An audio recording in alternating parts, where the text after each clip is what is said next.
Well, Merry Christmas, you guys. Um,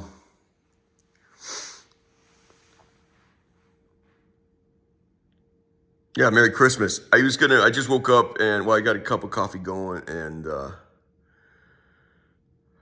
figured I'd do a video. The thing that kind of shook me last night, which, um, I guess I've been in here 9, 10 days then. This will be my 10th day or so. It finally, they call it the fog of war, I think. It finally occurred to me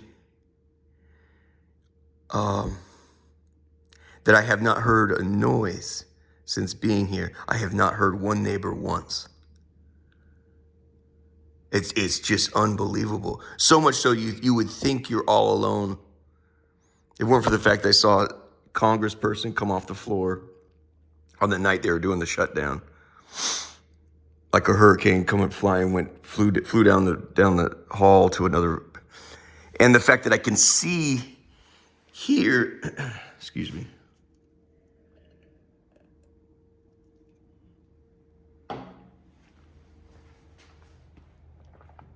Okay, he or she or they have pulled their drapes. You can see there's a desk there with a captain's chair, and then you got frames for pictures.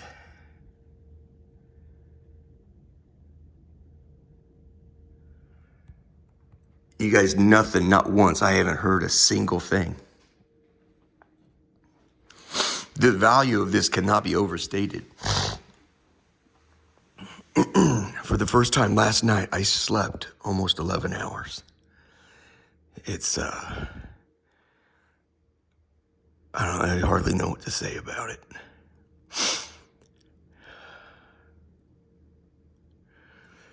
it. Soldiers, obviously war is a consistent theme in some of these videos. And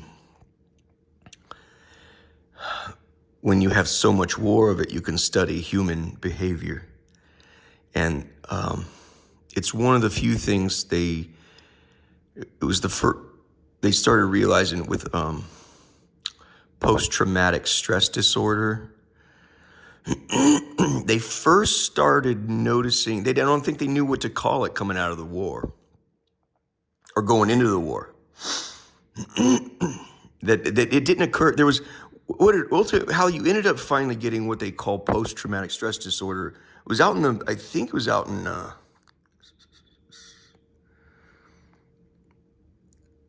it was in the not Mid-East, the Midwest somewhere out here.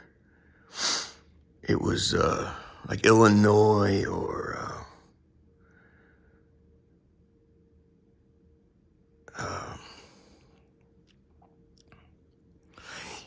yeah, I was just thinking last night, like Trudeau should have said something like, it's incidental, perfect timing, because I was just sizing up Wisconsin, Michigan, and the Dakotas. Yeah, no, it's just, you have to push, right? You have to, in poker terms, you call that going over the top. You have to raise the stakes. Yeah, no, I'm definitely just about to, Buffalo, New York suits some of my needs too, so.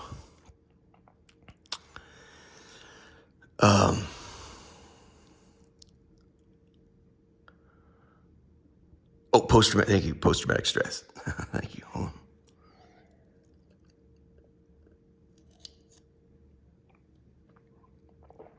It was a train accident somewhere in Illinois or thereabouts.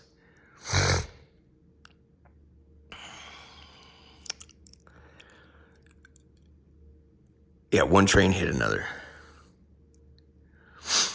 And you had a lot of people, obviously it's kind of a mass casualty jump, right?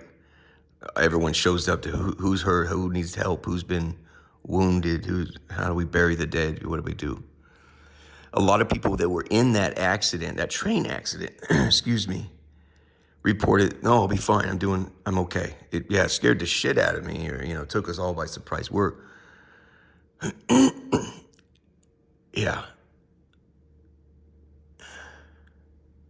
But a lot of people declined any treatment at all. No, I'm fine,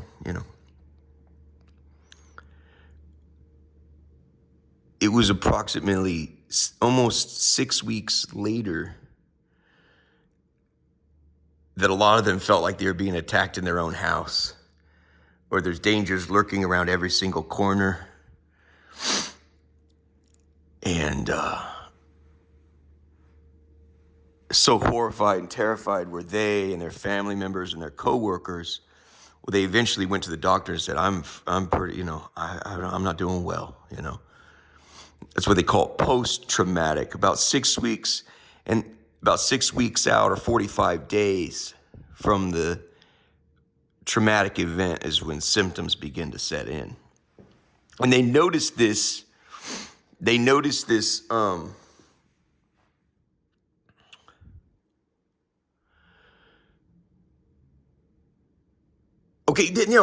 was it. Okay, yeah, they noticed this in World War I and World War II. So they had PTSD, they did have that diagnosis before they went out to France and Germany and everywhere else, of course. But because I think that train accident happened before the wars. That was the incidents they discovered, the phenomenon. But it was noticed if you have a guy fighting for 45 days or more, he needed to be called back from the front lines before 45 days, that 6-week mark. I think it's something serendipitous that you have to have treatment. Anyway, I'm just waking up, you guys. I'm trying to give you the best I have about this issue. And if you could get the soldier back from the front lines and he could recuperate in under 45 days, you could, they noticed, get the same captain back. If, however, you could not retrieve him from the front lines in under 45 days, if it went over 45 days without rest, recuperation, and reminder, you are loved, you're safe, your mama loves you, and everyone's rallying around you, and get you to an apartment where there's no, you are not going to get the same soldier back. It was just known. If it goes on past 45 days, you're not getting the same guy back.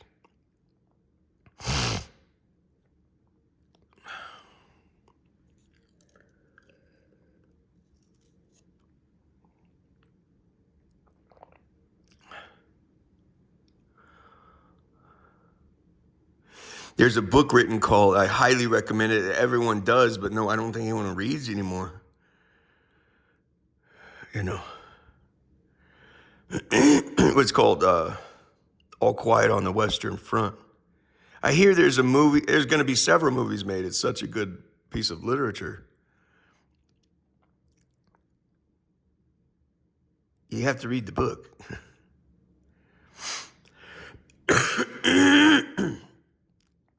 A movie is 2 hours of pleasure.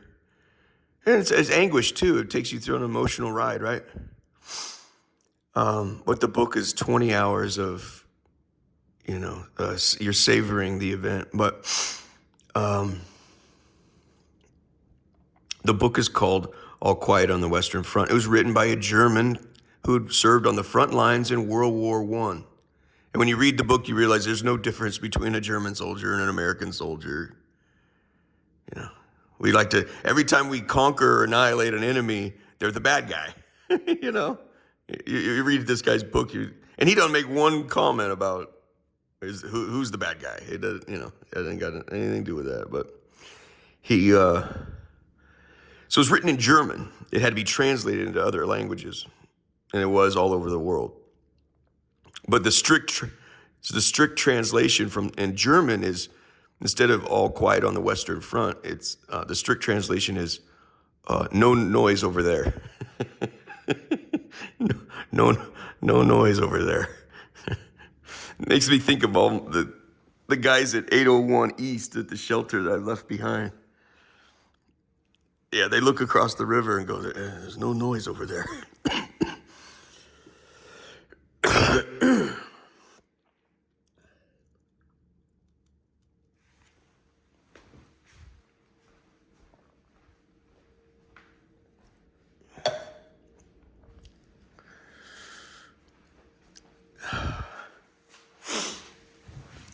So we have a couple Christmas gifts to open.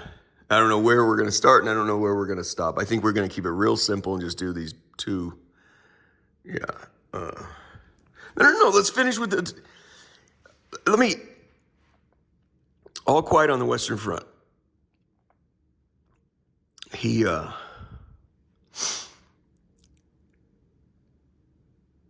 almost moved to tears. It's about 75% of the way through his enormous book where he hits the high notes. And I'm telling you, when you see these notes where you're like, everything is sort of crescendoing to his main thesis. And he's ruminating aloud. He says, if 1,000 years of culture, his inner thoughts culminate and crescendo into him screaming, if 1,000 years of culture leads to these torture chambers by the thousands, then it was all lies and all for naught. It's really breathtaking, and that's why the big payoff, where you're listening, a book like that's a freaking symphony, and you're waiting for the big notes, and it's about,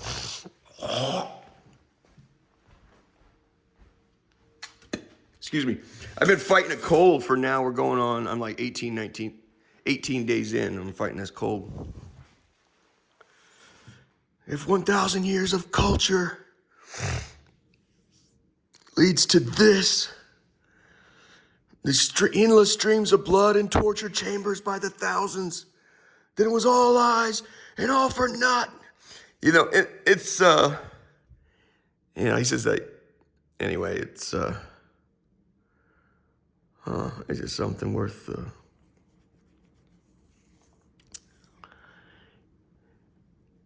yeah, again, that's when you take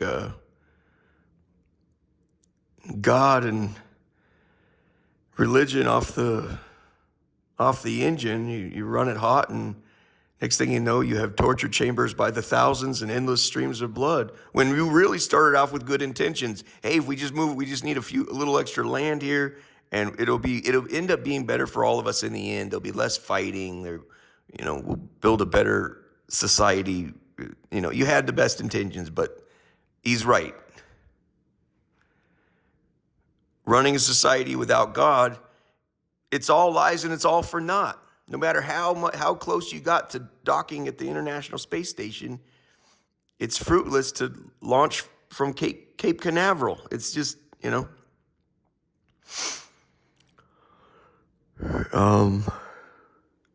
no noise over there. I'm telling you, I don't. Do you think this is like their living room right here? Or their bedroom? Nothing. Not a peep. It makes me wonder, am I the only hopped up dude me and this other guy?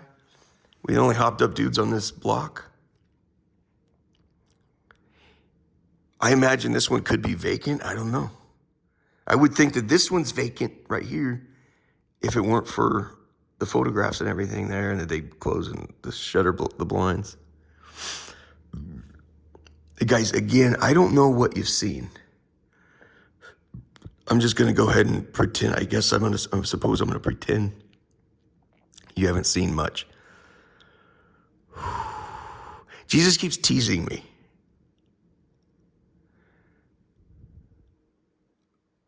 Let me proceed this way. It's slightly, he's very good to me, but there's a little bit of an occupational hazard here. I'm very terrified of going too far. So we're going to keep it to,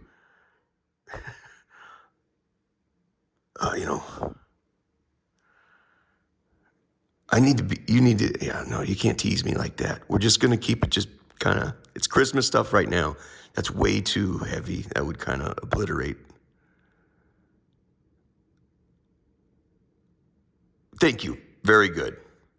Christmas truce. We'll do that.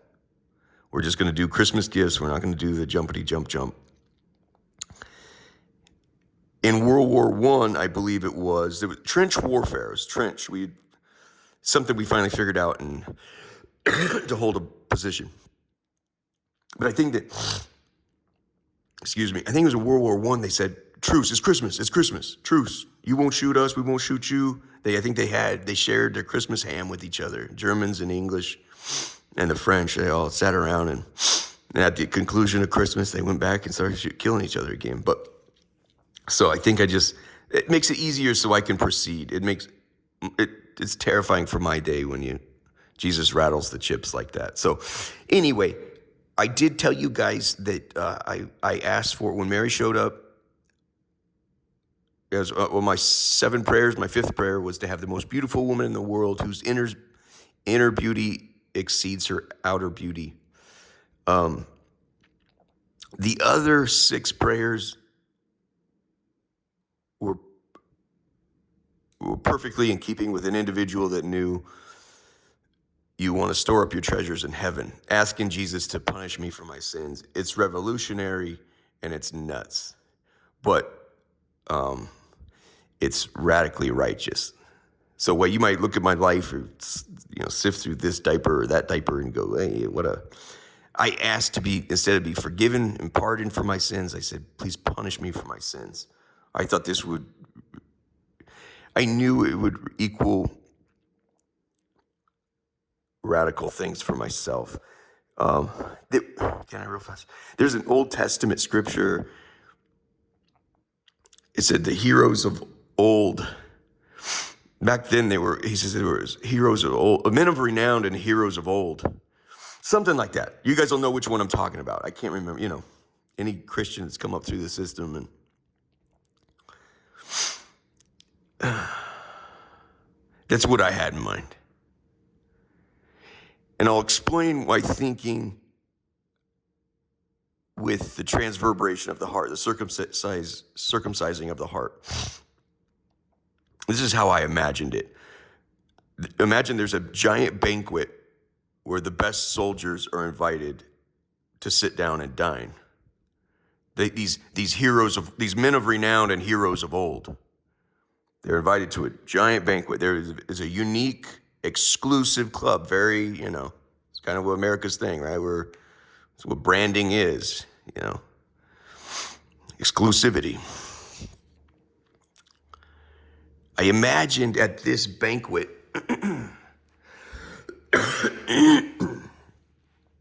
that there was a very hush-hush, unique thing that only select soldiers of these very select soldiers were invited to do.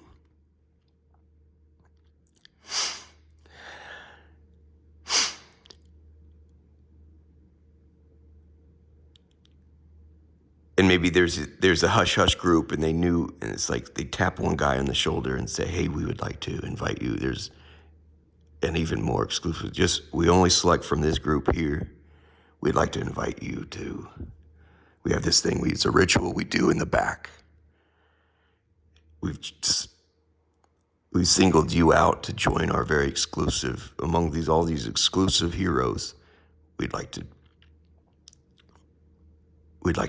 invite you to join us out back and join this exclusive club and do this ritual with us. No, I have to, dude.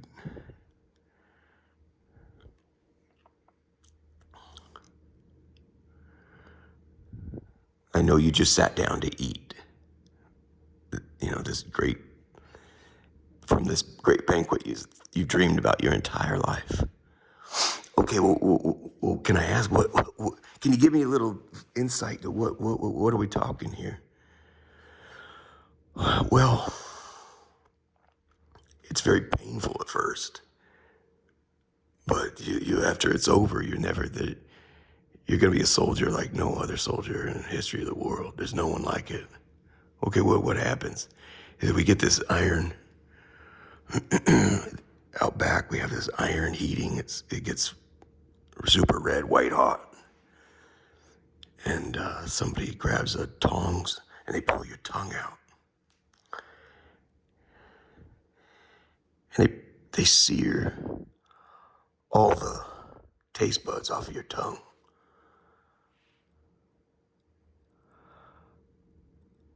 Say again?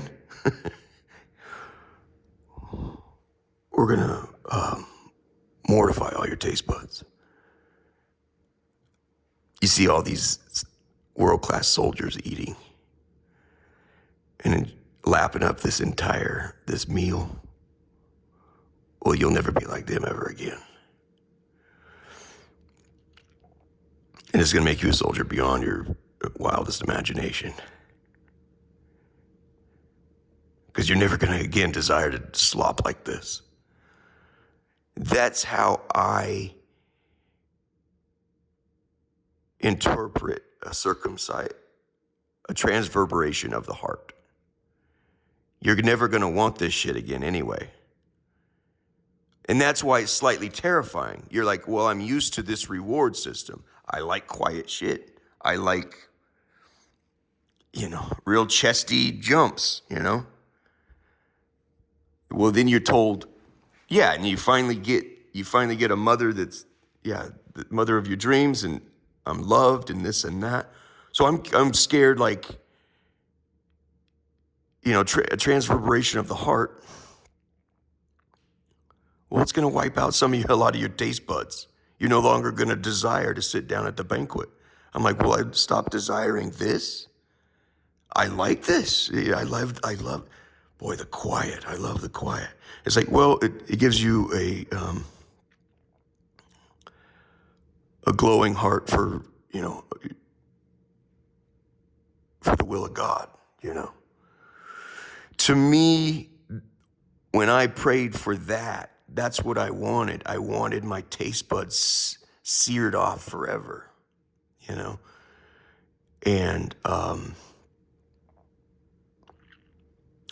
that's sort of what I had in mind with this crucifixion online. In my mind, that's a circumcised heart. After something like that happens, it's moot. You no longer need to worry about what people think. Are those Brooks Brothers? Oh yeah. Did you buy them on sale, or did you get them on? Are these knockoffs? Or, no, it's a real thing. You know what I mean? You no longer worry. Yeah, you no longer have to worry about farting in front of company when everyone watched you take a giant dump. I'm serious. This is a thing. Obviously, let us reason together. This is perfectly in keeping with logic, right? So that's kind of the idea. And everyone can agree that's once you move past yourself, once you fully like they say, the Desert Fathers say, to understand yourself is to understand the Lord.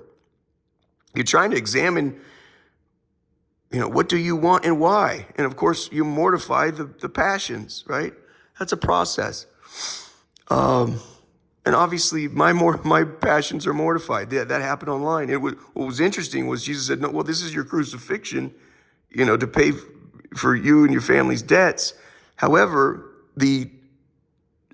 we're still on board for the transverberation if you want to do it." And the answer there, it's like the NFL has a card they use in every play. It's like automatic, like running your decisions through a Vegas mind.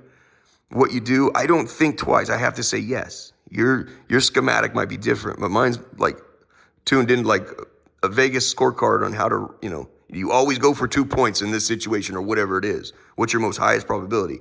Jesus asked me something like that, I'm always going to say yes, even though it's terrifying. You just get down to this banquet, And so my answer obviously was immediately yes. And then he asked my grandfather, who said, yes, go. Yeah. I said, and it was later that he says, there's going to be 2 changes if you find this agreeable. He says, how about, St. Teresa of Avila reported there's a seraph that stabbed her through the heart, or a cherub that stabbed her through the heart. And they say, how do you know? The priests say, how do you know? He said, his face was full of flames. They looked at each other and said, that's not a cherub, that's a seraph. Cherubs are about 14 feet tall. Lucifer, Satan is that's a guardian. He's outside.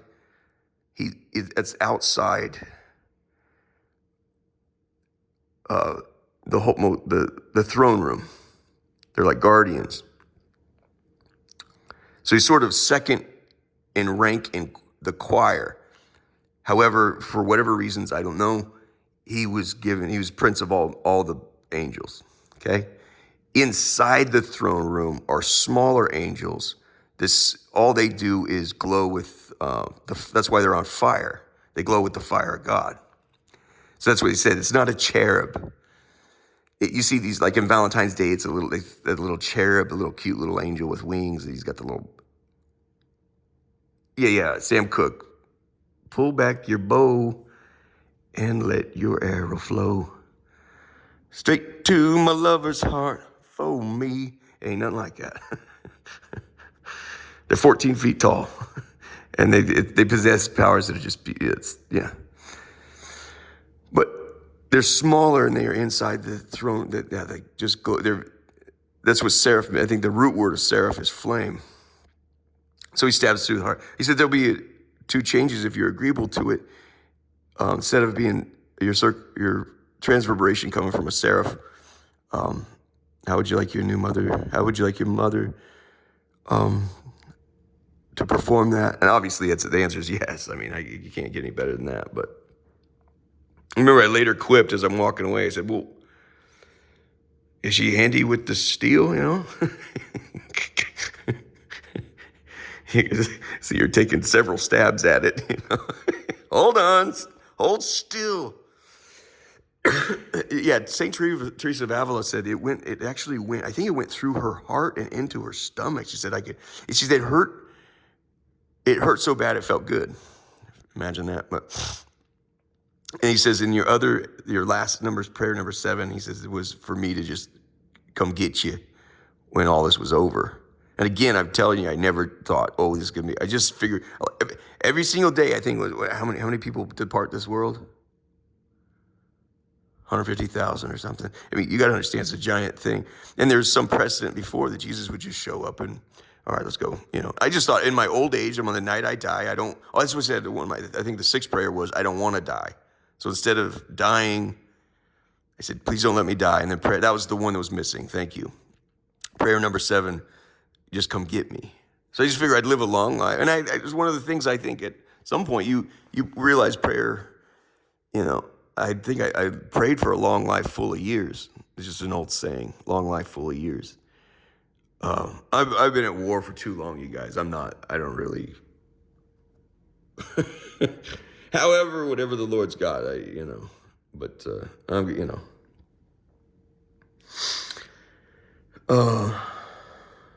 So he said, how about instead of me coming to get you, how about your mother do the transverberation of your heart, and then Mary, instead of me coming to get you, it'd be your mother, it'd be the queen. I said, he actually went so far as to say, he says, it'd be on par with the king. I'm like, buddy, you don't need to tell. It's not on par with the king. It's not. It is far, far better. I mean, so the answers to those questions are obviously, yes. So, Merry Christmas. Oh, so she showed up on my birthday when I turned 45 last year. So I'm 46 in about 3 months or so. I'm 46 years old plus 3 months. September 29 of 2023, she showed up in Georgetown. And that's when I was informed, this is your prayer number 5. It's not your ex-girlfriend. I prayed. They dated some extremely beautiful women. So, and obviously not so much beautiful.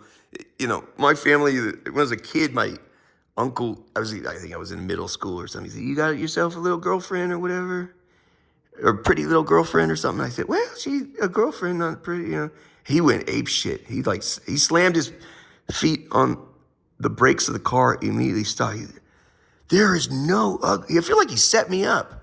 He goes, there's no such thing as an ugly girl. I'm just, and so in my family, you view it as there's pretty and there's plain, and honestly, in my view, the plain ones are oftentimes far more beautiful. So, but yeah, no, there are no ugly women. But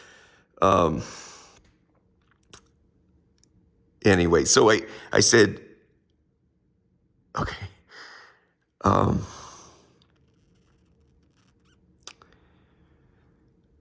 It was my birthday. It was I think it was that night or the next day. I said, well, she was wearing like a bleach white overalls. And it was kind of that, all right, stop there. Anyway, I asked for her hair tie.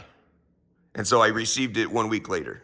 So I'm going to show you that, and then I will show you the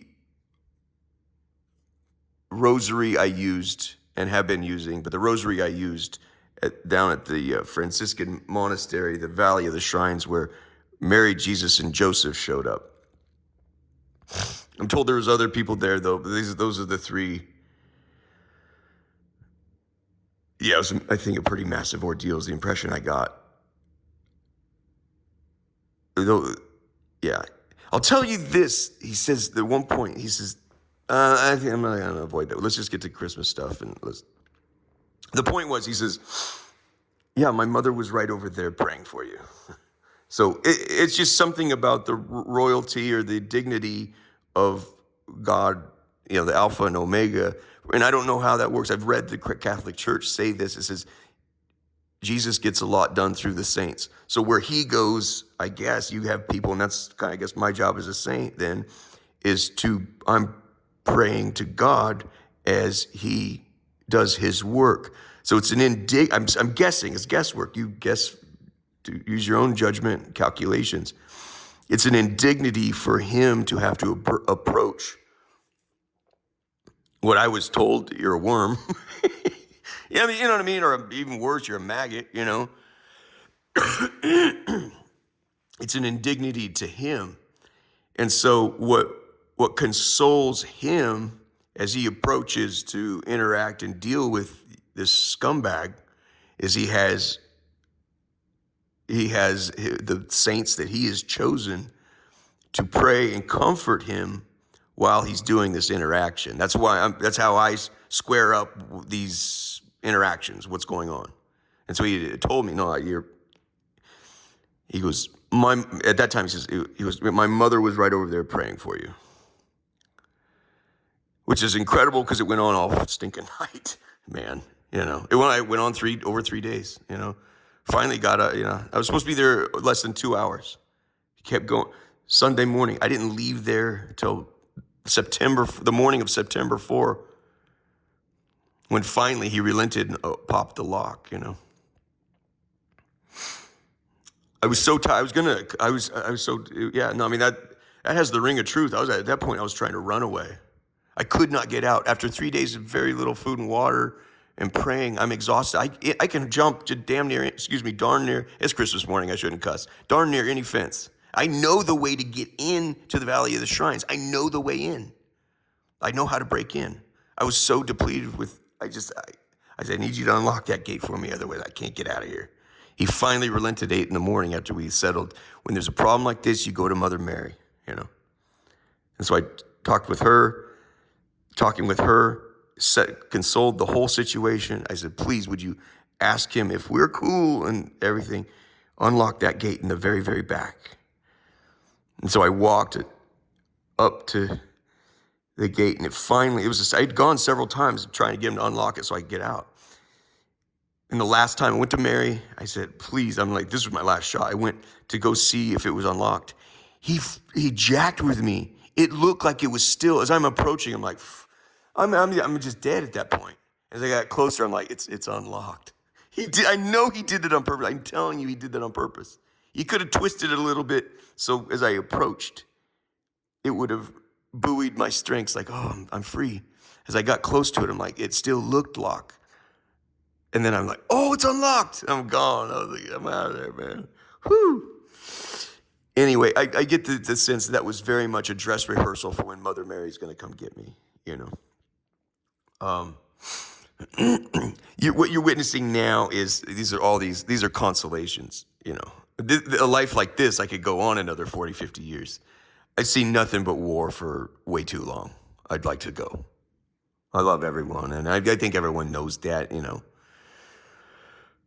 So I asked her the day after, or that night when she showed up on my birthday in Georgetown. I said, "Can I have the hair tie?" And obviously, that's the big prize. There's in scuba. I was telling my nieces I'd like them to get their license in wreck diving and stuff. The first person to get to the ship, the big prize is the bell. And that's how you declare you were the first to get to that the vessel. You know, you have the bell. And sometimes in some ships there are actually two bells. So anyway, it was obvious to me asking for the hair tie that's just the big prize. So it was 1 week later I received it, and so I'll show it to you now, and then I will show you the rosary that I used. And so both of these I want gifted to the Basilica of the National Shrine of the Immaculate Conception. I'd ask my nieces or anybody else, I would put them, Penny and Sylvia, on point on that. Just please see that gets done. And if there's some controversy, you guys can keep it in safekeeping until that issue is resolved and so forth. Anyway, let's get to it.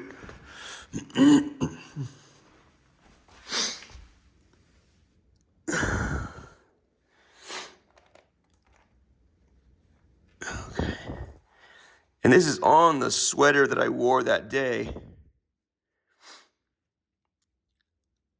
I was wearing, this woman, she sweet mugged me. She gave me that. I said, oh, yeah, she's just all about, she loved me. I was like, maybe it's this black cashmere sweater. You're trying to find the reasons why you're so cool, you know. The only reason I use this sweater is because it needs a little pad to sit on, so. Excuse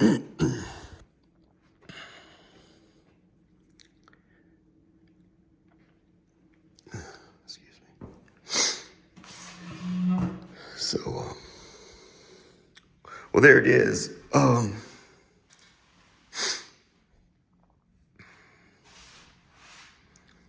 This is exactly how it was. I have not. You can see that her ponytail went through here. I don't really know exactly what to say here, so.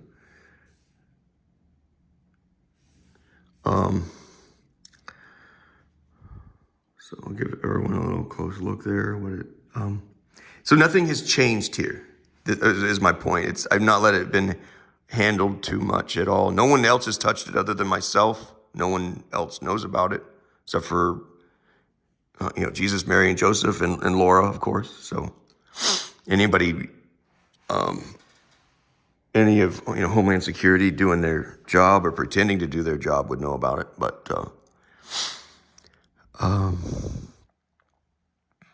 I will say this: what can be said about it?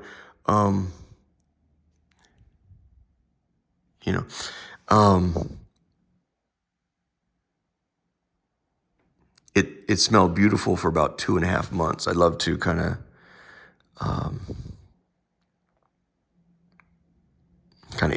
inhale it, but you really don't capture that anymore. On one point, I did hold it in my hand like this, and then I laid down as if to take a nap. I laid here like this for it was 5 minutes, and it felt extremely uncomfortable. And I put it back. So,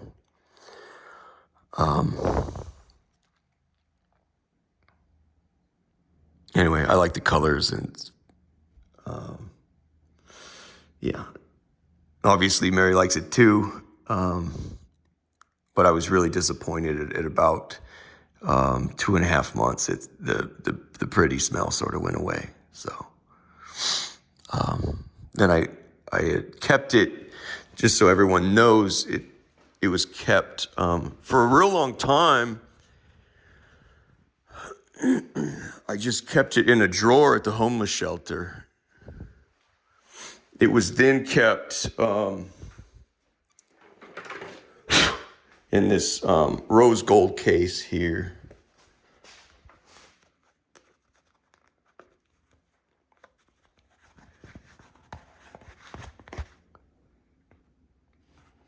For some short period, this housed just to give you some provenance of what was, I don't know. I don't know if they're going to do laser tests or not, and I don't really care.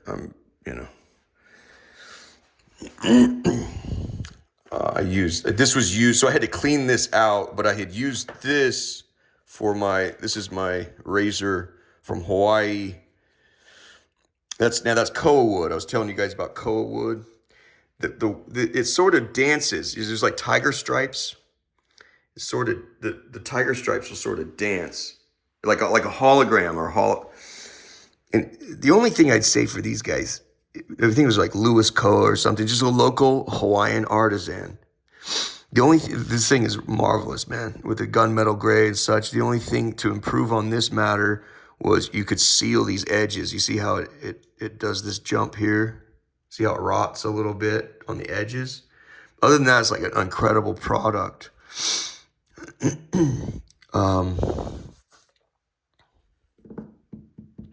My point is, this housed that razor for a long time, so I needed somewhere to put the hair tie.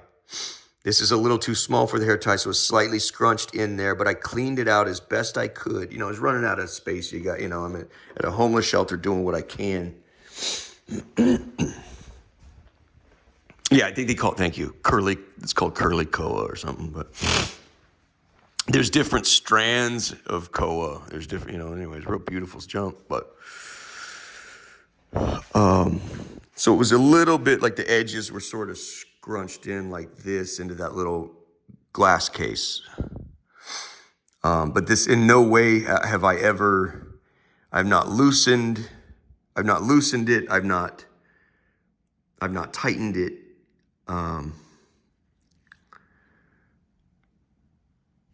What you see here is exactly pretty much how it was given to me. So, and anyway, the other jump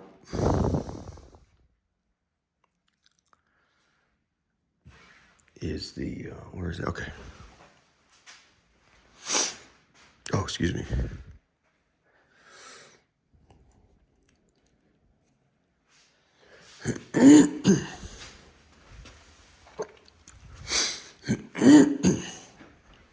Yeah, and I'm big on demystification. This will be,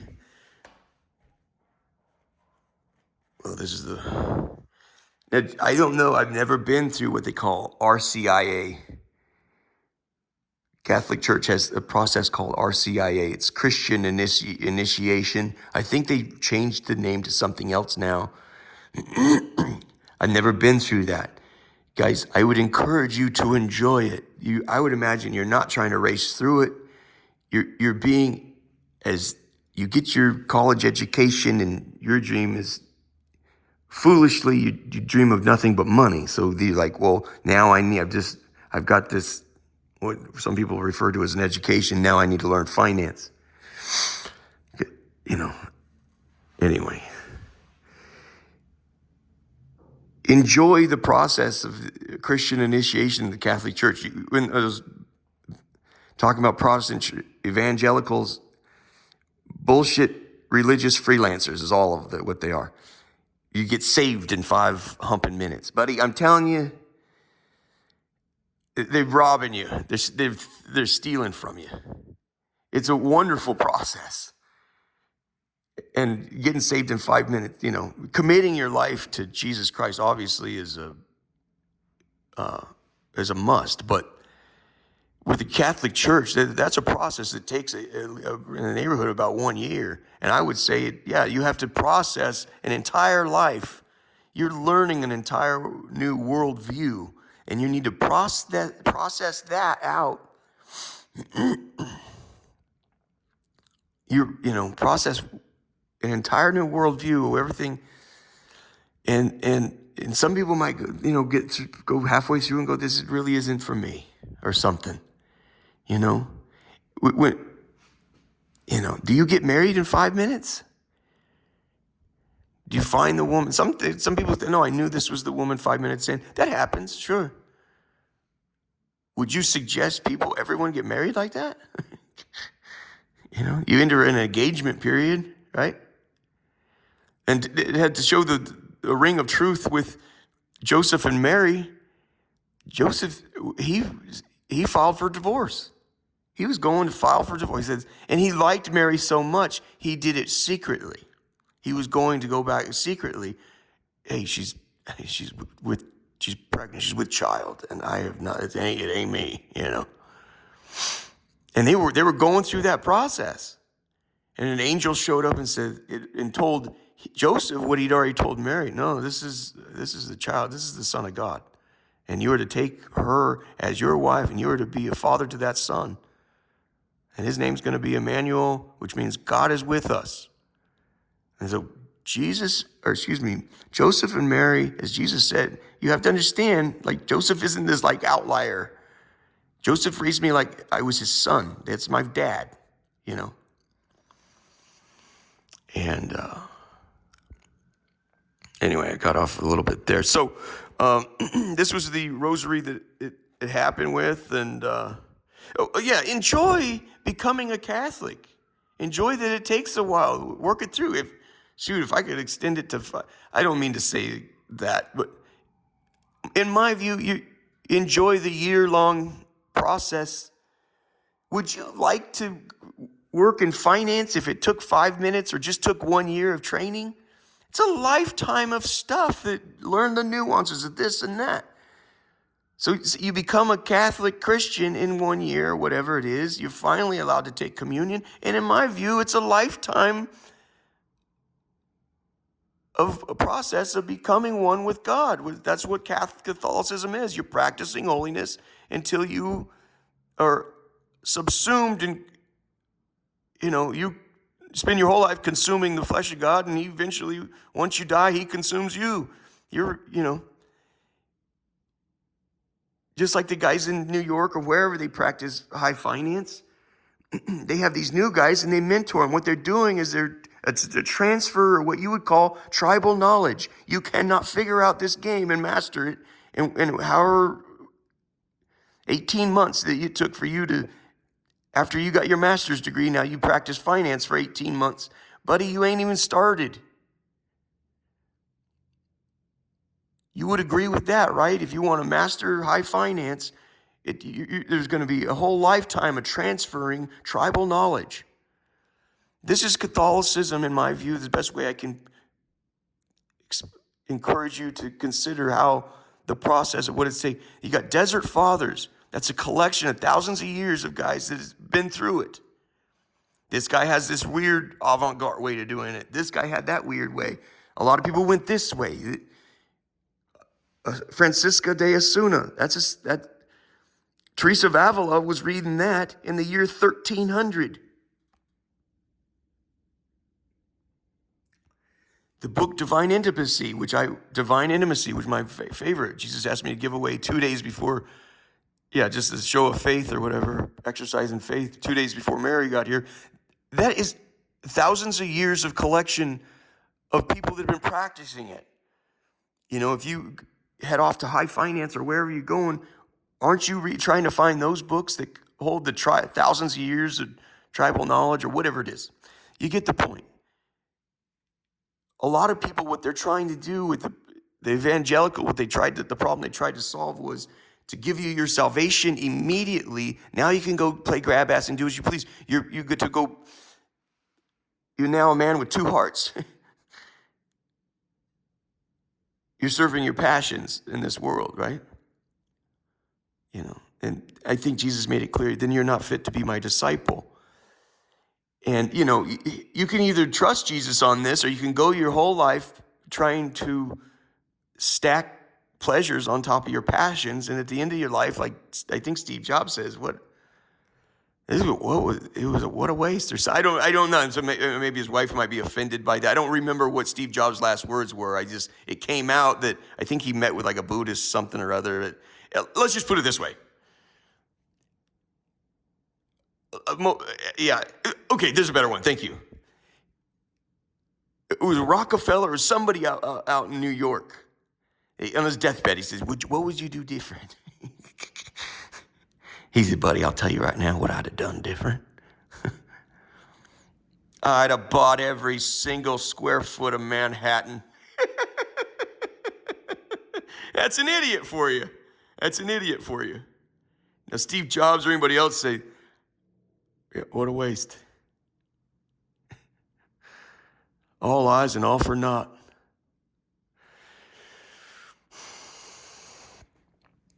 I encourage you to go with Jesus Christ.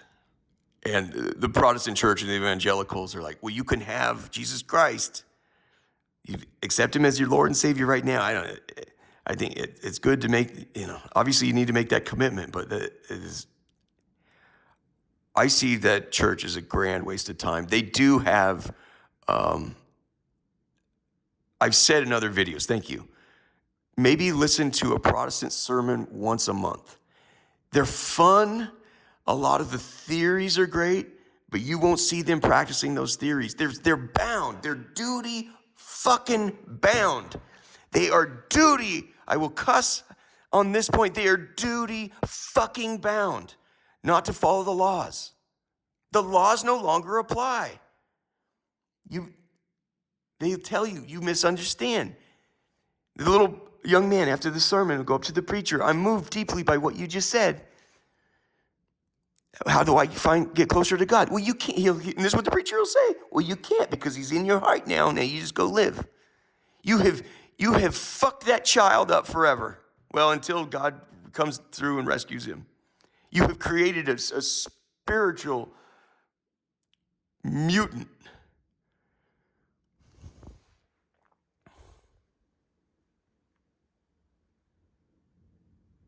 You can't get any closer to God. Now just go live your life. What you're really saying is, son, I'm up here in this pulpit selling the Almighty, and I've got my fucking slice of Americana.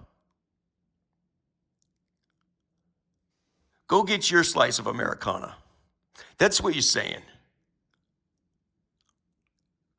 They are duty bound to steal God's laws from you. They've taken an oath, man. They are duty bound. They've taken an oath. They swear up and down faith by grace through faith. It is talking about obeying God's laws in that church is tantamount to blasphemy according to them. It couldn't be more crippled.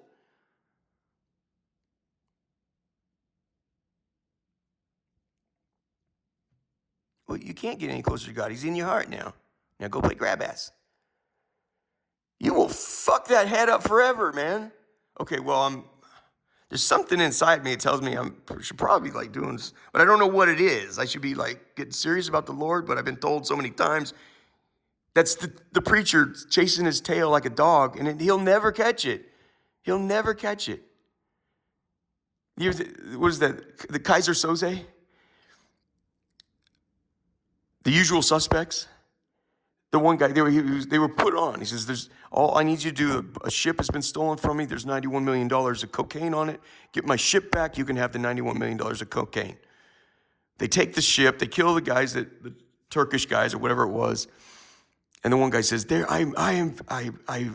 he's trying to tell his buddy, I've been up. I've been through the hole. I've been the poop deck and everywhere. I know ships. I know dope. There's no dope on the boat.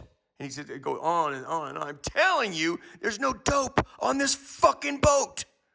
That's the Protestant church for you, friend. Let me just save you a fucking million nightmares. There's no dope on that boat. Like they say about Oakland, there is no there. Don't waste your time, friend.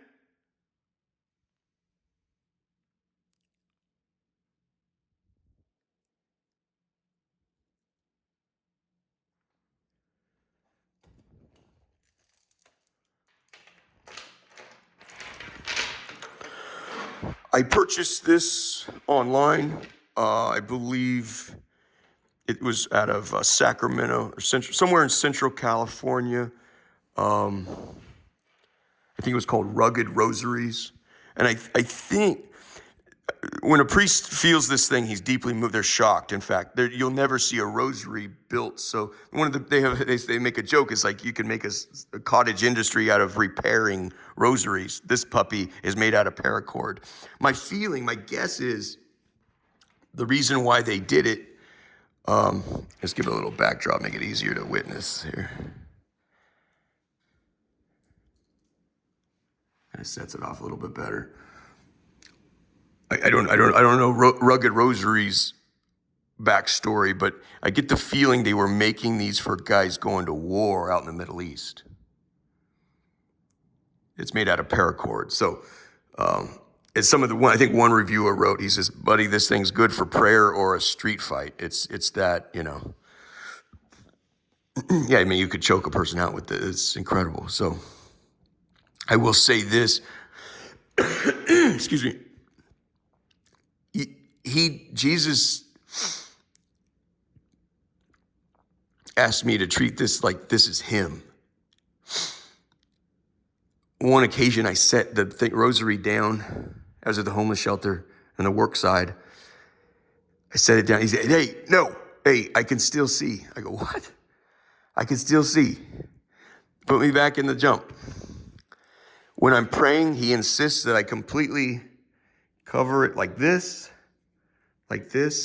so that he is comforted. Completely cover it. Comfort the body of Christ. Yeah, he said, when you cough, can you please cough the other way, please?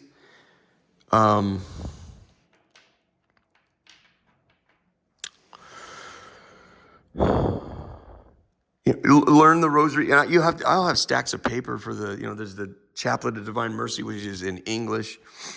The Latin's most powerful. Well, let's not go talk about demons, but you can do the rosary in English. Latin's fun. I mean, it's fun when they make a joke. They say when you learn a second language, it's like learning. It's like you get a second soul. You see through another culture's eyes. It's really great. Latin's difficult to learn, but the joke is they say if Roman prostitutes could speak it, so can you, pal. And and I've railed on public government education. Most people that do homeschooling, firstly, they receive an education. Secondly, they oftentimes will teach their kids Latin. And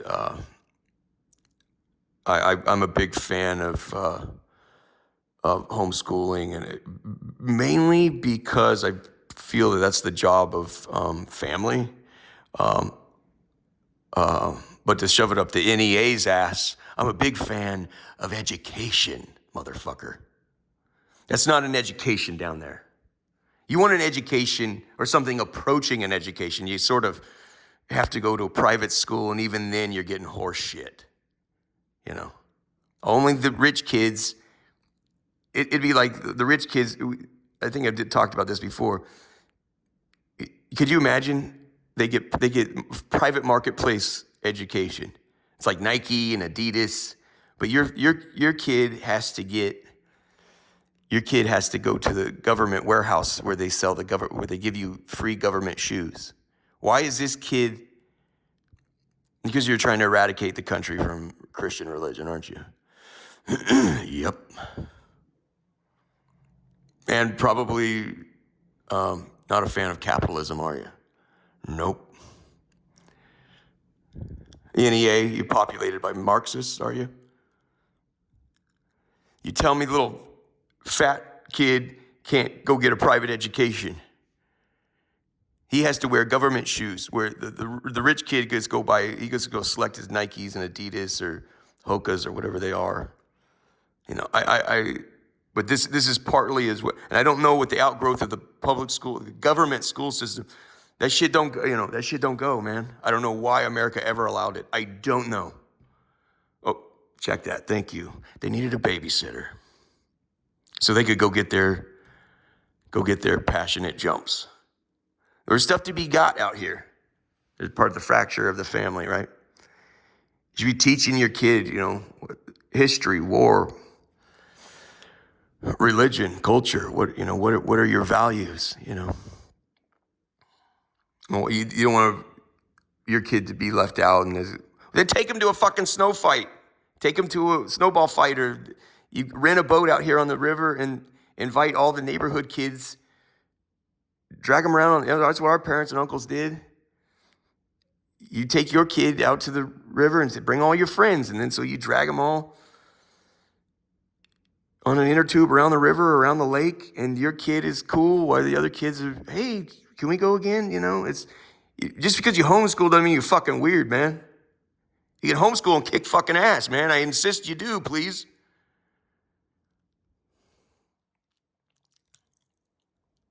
We've run an hour in length. Holy smokes. This I got, Jesus seems to be like this. I got this, I think it was like South Carolina. I bought you could buy a bundle of 4. I had a red one, a green one, a black one, and this one Jesus seems to like. So I guess that's it for now. Are we cool? Okay. Merry Christmas.